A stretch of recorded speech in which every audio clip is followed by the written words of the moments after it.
Hey everyone, and welcome. Who doesn't love to travel, right? Seeing new places, experiencing totally different cultures, it's incredible.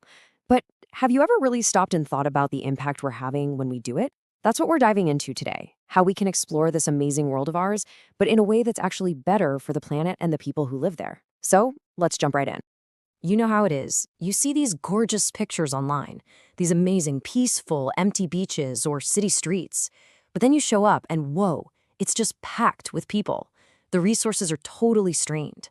And it makes you wonder, right? Could my dream vacation actually be a nightmare for the locals? For a lot of popular spots, that's sadly the reality. And here's the thing. Those crowds, what everyone calls overtourism, they're really just the tip of the iceberg. It's not the real problem. It's just a symptom, a really obvious one, of something much, much deeper going on in the travel industry. And that's exactly what we're going to unpack today.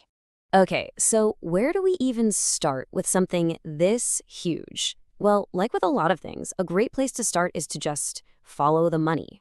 You'd think that the money you spend on a trip goes right into the pockets of the local community, right? But yeah, the reality is often very, very different. There's this key term for it, economic leakage. Just picture this. You go on a trip. You fly on a big international airline. You stay at a hotel that's part of a massive global chain. Maybe you even eat food that was imported. So a huge chunk of all that money you're spending, it never even touches the local community. It just leaks right back out of the country. And that leaves just a tiny little bit behind for the people who actually live there.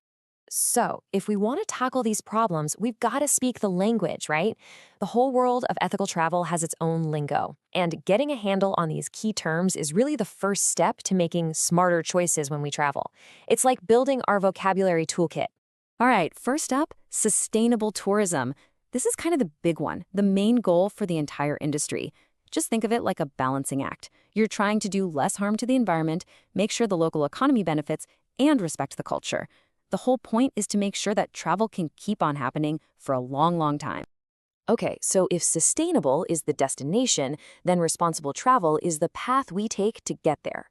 This one's all about us, the individual traveler. It's about your choices, your actions. All those conscious decisions you make before you even pack your bags and while you're on your trip to make your footprint as small as possible.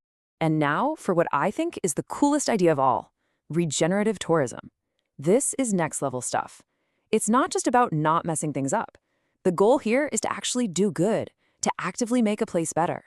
It's travel that helps to heal an ecosystem or empower a community, literally leaving it in better shape than when you arrived. How amazing is that? So let's just break this down for a second. Sustainable is all about keeping things as they are, maintaining the status quo. Responsible is on you. It's about your choices to minimize the bad stuff. But regenerative, that's the real game changer. That's about creating a net positive impact. It's the shift from simply do no harm to let's actually make things better. It's a huge difference. Okay, so now that we've got our vocabulary toolkit, we can basically become ethical travel detectives. Because let's be real, a lot of companies want to look good, but their actions don't always back it up. So let's investigate two of the biggest red flags out there, greenwashing and the super tricky world of voluntourism. And get this, the term greenwashing actually came from the travel industry. It's a wild story. Back in the 80s, a guy was traveling in Fiji and saw one of those little signs in his hotel room asking him to reuse towels to save the planet. But then he looked out the window and saw the resort was aggressively expanding, bulldozing the local ecosystem. That is greenwashing in a nutshell. It's all talk, no walk. So how do you spot it in the wild? Well, watch out for those super vague buzzwords like eco or green that have zero proof to back them up. Be skeptical if a place makes a huge deal about reusing towels but says nothing about its massive energy use.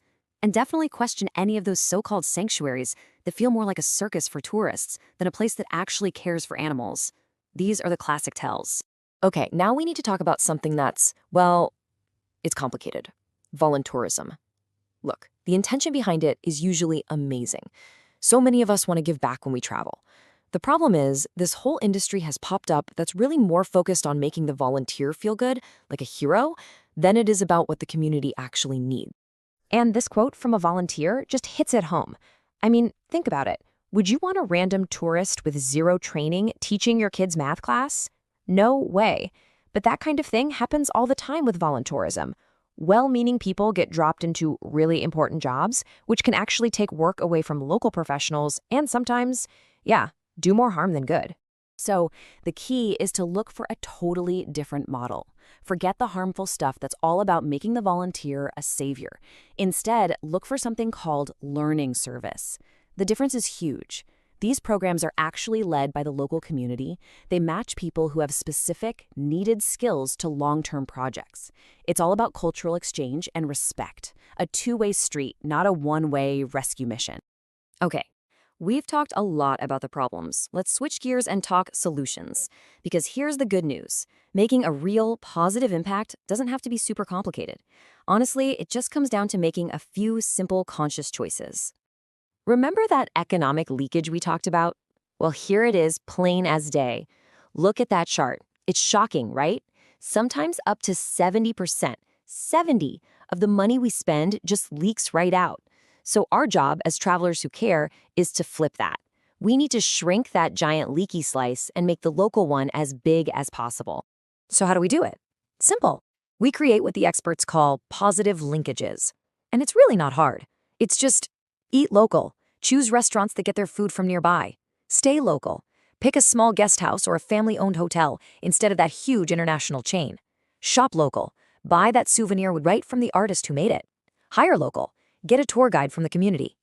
Every single one of those choices forges a direct link between your wallet and the local people.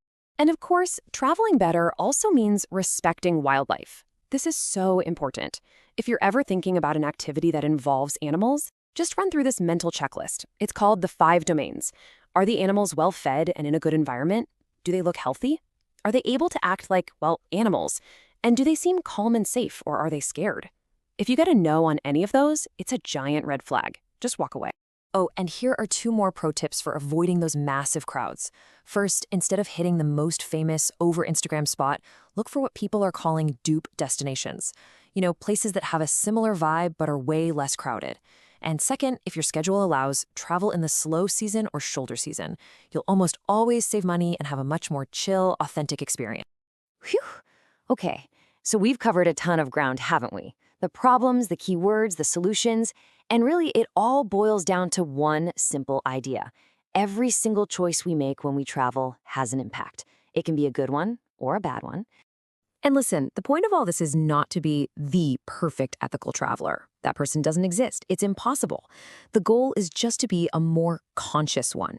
It's about being aware, asking a few simple questions, and trying to make choices that feel right to you. Trust me, every one of those little thoughtful decisions really does add up to something big. So that really just leaves us with one final question. Now you know the difference between travel that just takes from a place and travel that actually gives back. The power is completely in your hands. So on your next trip, the only question left is, what kind of traveler will you choose to be?